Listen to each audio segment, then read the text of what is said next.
because it is a team game, but you are the leader and you did come here to win championships. So for the last 8 years, to move on again to the next team and not come back and not secure or end your career here, which I think everybody was expecting or at least wanted to happen, because who ever seen a guy play 25 years in the NBA? So we never seen that. So the fact that he's going to another team again after not winning a championship again, to me, that's just another reason for me to keep going the way I go about having expectations for him. Rashad McCants just pulled the emergency brake on the entire LeBron James GOAT campaign, and the media protectors are completely losing their minds. While television networks continue bending over backward trying to crown him the greatest player ever, real hoopers are stepping up to state the brutal truth. The constant franchise hopping has officially destroyed his legacy. We are dismantling this spectacle today. Drop a comment right now and tell me, does leaving 4 separate franchises after playoff losses permanently remove LeBron from the GOAT debate, or are you still falling for the media hype? You know, LeBron and the Golden State Warriors and the Lakers. Let's just start with the Lakers. 8 years, LeBron James, he did his thing. You can't take away from what he accomplished here in LA when it comes down to showcasing his talents. And you're talking about surpassing greats, breaking records. You're talking about giving LA something to come to the gym and cheer for. Night in, night out. Okay. This is the LeBron James show, right? But the one thing he didn't do is he didn't deliver the parade that LA has been waiting for since Kobe's 2010 season. He couldn't because right? Because we were all trying not to die during that time. Now let's get into the main topic, because Rashad McCants just stepped onto a podcast microphone and delivered one of the most brutally honest, unfiltered takedowns of LeBron James we have ever witnessed in modern basketball commentary. While the corporate sports networks spend every single morning manufacturing excuses for the self-proclaimed king, McCants stood his ground on Gil's arena and laid out a truth that the media has been actively trying to sweep under the rug for years. So for him to finally get off the team that I used to root for, because I had high expectations for Kobe, and how he ended his career, I did not like. I did not like it on the losing end and the injuries and all of those things. So I never gave him credit for that. Yep. That fall off was not good, and it didn't feel good for me. And it don't feel good right now, like seeing that LeBron's got to leave again. And that's just another thing that I can add to the conversation about why he's not the GOAT. You left here, you left here, you left here, you left here on losses. So for you not to bring a championship here and leave, that will be cool. That's like, at least you gave us a parade. You give LA a parade, LA will immortalize you. And the fact that he wasn't able to deliver that says something. Let's break down the exact foundation of what McCants was saying on that set, because it cuts right to the heart of why so many mature sports fans have completely checked out of the GOAT conversation. McCants looked Gilbert Arenas and the rest of the panel dead in the eye and pointed out a glaring, undeniable pattern that defines this entire 20-plus year career.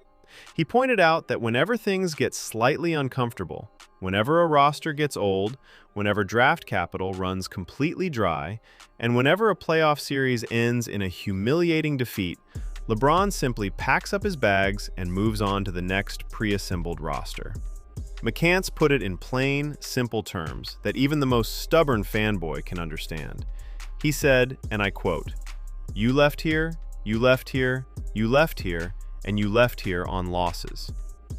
Think about the sheer weight of that statement for a second. When you look at the legendary figures who built the foundation of basketball royalty, their greatness was forged in the fire of staying put and overcoming adversity. Michael Jordan didn't pack his bags and run off to team up with rival superstars when the Detroit Pistons knocked him down year after year. Kobe Bryant didn't demand a trade to a fresh super team when the Lakers went through a rough rebuilding patch in the mid-2000s.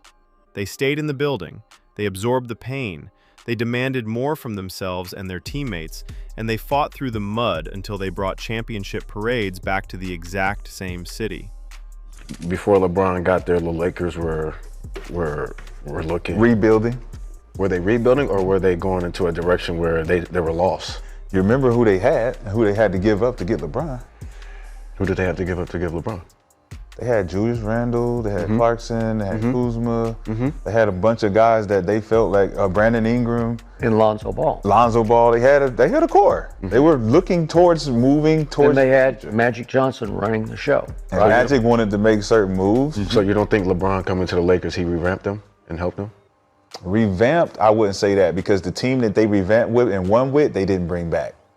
With LeBron, we have seen a completely different playbook play out 4 separate times. In 2010, after getting eliminated by the Boston Celtics, he packed his bags for South Beach to join forces with Dwayne Wade and Chris Bosh. In 2014, after getting dismantled by the San Antonio Spurs, he abandoned Miami to head back to Cleveland, where a brand new chest of young assets and draft picks was waiting for him. In 2018, after getting swept by the Golden State Warriors, he walked out on Cleveland to head to Los Angeles.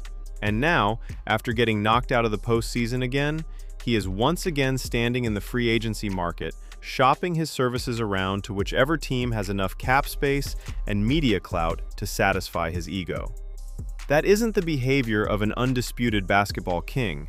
That is the behavior of a corporate mercenary who uses franchises as temporary stepping stones. Mr. Longevity, stat king. But when it's talking about getting it done, and you're talking about 1 for 10 from 3 and against Denver, and it does happen. Happens a lot. But it's not supposed to happen with you. Why? Because you want to be the great. You want to be the greatest. Yeah, but all the greats had to go through that. The one great was 6-0. The one guy you trying to surpass. That guy before that, what happened before that though? Before he got there, he had to go through it. He did, but when he finally got to it, he got to it, and then dropped that shit off like drop the mic. So now you trying to fight against that. Now, let's address the 8-year tenure in Los Angeles, because this is where the media spin machine operates at its absolute peak. If you listen to mainstream television analysts, they will try to convince you that his time wearing the purple and gold was an unqualified, glowing success. They point directly to the 2020 championship ring and expect everyone to bow down in reverence. But McCants brought up the single most painful truth for anyone living in Southern California. He never gave the city of Los Angeles an actual championship parade. Think about what the Lakers franchise represents to the city of Los Angeles. This is an organization built on historic dynasties, iconic celebrations, and streets packed with millions of fans cheering for genuine basketball dominance. Kobe Bryant brought 5 real championships and 5 massive, unforgettable parades to the city. Magic Johnson brought 5 parades to the city. Lakers fans know what real, sustained greatness feels like. What LeBron delivered was a title in an isolated, spectator-free bubble environment in Orlando during a global pandemic. Now, nobody is saying that the bubble ring doesn't technically count on the stat sheet. It is an official championship in the record books, and nobody is taking that away. But when you are evaluating a player's standing against the greatest of all time, context matters immensely. That bubble environment featured a 4-month mid-season break where players got to rest their bodies completely before entering a neutral site with no fans, no home court advantage, and no travel fatigue. It was a unique, isolated tournament setup, not a grueling, traditional 82-game campaign followed by hostile road playoff arenas. And most importantly for Laker Nation, it resulted in 0 public parades through the streets of Los Angeles. When you look at the rest of his 8-year run in LA outside of that single bubble environment, the record is outright embarrassing for someone claiming to be the GOAT. Under his leadership, the Lakers missed the postseason entirely twice. They got swept out of the first round or second round twice. They got gentlemen swept twice. Outside of that 2020 run, his overall playoff record in a Lakers uniform sits at 16 wins and 26 losses. That means over an 8-year span, he lost 10 more playoff games than he won when playing in front of actual crowds. By any objective metric in Laker history, spending 8 long years in the prime of your brand power to produce 1 banner, 0 parades, and a losing playoff record is a massive, undeniable failure. Let me talk about the horrific collateral damage that occurred behind the scenes to secure that single bubble title. When LeBron arrived in Los Angeles in 2018, the Lakers possessed one of the brightest, most promising young cores in the entire NBA. They had Brandon Ingram, Julius Randle, Lonzo Ball, Kyle Kuzma, Jordan Clarkson, and D'Angelo Russell. That was a deep, talented group of young athletes capable of growing together into a long-term contender under proper organizational management. What happened to that entire core? It was completely liquidated. Every single young asset was packaged up and shipped out the door to satisfy his immediate demands. They gutted their entire draft future to trade Anthony Davis. A couple of years later, when things started looking shaky again, they gutted whatever remaining depth they had left to bring in Russell Westbrook, a disaster move that almost single-handedly destroyed their roster flexibility for multiple seasons. And why did all of that asset liquidation happen? Because LeBron James operates with a win-now, immediate gratification mindset that completely drains an organization's long-term health. He doesn't care about what the Lakers will look like 5 years after he retires. He only cares about maximizing his immediate personal brand platform today. Once the cupboard is completely bare, once the young assets are all playing elsewhere, and once the draft picks belong to other teams, he simply washes his hands of the mess, blames the front office, and prepares to walk away to his next destination. If liquidating the young core wasn't bad enough, look at the absolute circus that occurred over the last 12 months of his Laker tenure. To keep him happy and convince him to stay in purple and gold, the Lakers front office succumbed to some of the most blatant nepotism and organizational manipulation in professional sports history.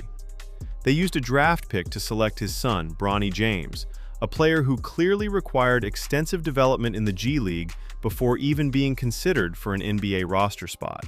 Then, to top it all off, they fired their head coach and hired J.J. Redick, a man with zero head coaching experience at any professional or collegiate level, whose main qualification was co-hosting a podcast with LeBron a few months earlier.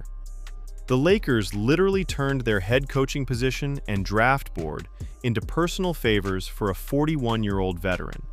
And what did all that catering get the franchise? It got them completely blown out in the playoffs by the Oklahoma City Thunder, with LeBron missing simple layups around the rim and looking completely gassed as Father Time finally caught up to him. The moment the season ended in defeat, instead of standing by his rookie coach and his son to build something respectable, LeBron and his representation immediately put out leaks that he was considering leaving in free agency. He got the franchise to draft his son, got his podcast partner hired as head coach, drained the organization of its assets, and then immediately started shopping for a new team the second things got rocky. You cannot make this stuff up. It is an absolute masterclass in organizational destruction, and McCants was 100% right to call it out as a complete joke. One of the most frustrating aspects of this entire debate is how the mainstream media constantly moves the goalposts to protect his image. Whenever LeBron achieves something positive, like scoring 20 points or throwing down a dunk at age 41, the media erupts with praise, declaring that we have never seen this level of longevity in sports history.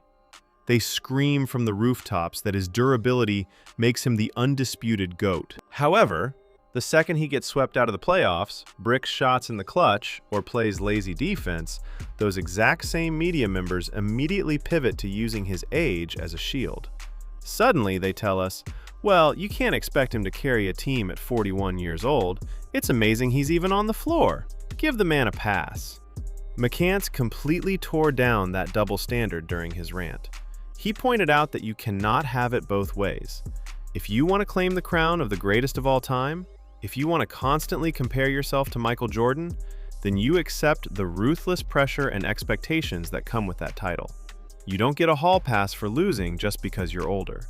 As long as you are drawing a max contract, taking up a massive portion of your team's salary cap, and positioning yourself as the primary star on a championship aspirant, you are judged strictly by whether or not you win championships. If you want an age pass, go play for a franchise like the Utah Jazz or the Atlanta Hawks, where nobody expects titles and fans are just happy to make the play-in tournament. But if you are playing for iconic brands like the Lakers, Cavs, Heat, or Warriors, the standard is a championship ring, period. When you look at the historical standards set by Michael Jordan and Kobe Bryant, the contrast in mindset is staggering. Michael Jordan played 13 seasons with the Chicago Bulls. He didn't shop his services to rival Eastern Conference contenders whenever the Pistons beat him up. He took those beatings, spent his off-seasons in the weight room building muscle, and came back to lead Chicago to 2 separate three-peats, going 6 for 6 in the NBA Finals with 0 Game 7s ever required. Jordan delivered 6 massive championship parades to the city of Chicago, staying loyal to the franchise that drafted him until his second retirement. Rashad McCants just completely shattered the corporate GOAT narrative, and the truth is out there for everyone to see. Drop a comment below and let me know if you agree with his evaluation of LeBron's Laker tenure. If you appreciate honest sports commentary that refuses to bow to corporate media machines, hit that like button and subscribe right now. See you next time.